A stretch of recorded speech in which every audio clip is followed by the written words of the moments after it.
Pumaw si Pangulong Cory Aquino bago pa man matapos ang Quarantore o ang 48 oras na prayer vigil para sa kanya sa EDSA Shrine. Pinayagan naman ang pamunuan ng simbahan na doon na lamang ilagak ang mga bulaklak na inialay ng pakikiramay kay Pangulong Aquino. Nagpapatrol, Maricar Bautista.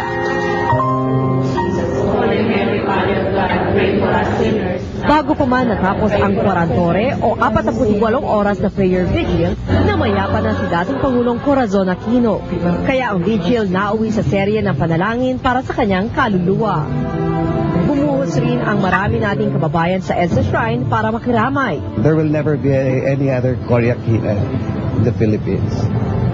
She does not only represent moral leadership or good governance, but a beautiful soul. Ako'y nagpapasalamat sa inyo lahat at lalong-lalo na sa Panginoon Diyos na ginawa niya akong isang Pilipino. Dahil talagang karangalan ko yon na maging katulad ninyo at maraming salamat sa lahat ng tulong na binigay niyo sa akin.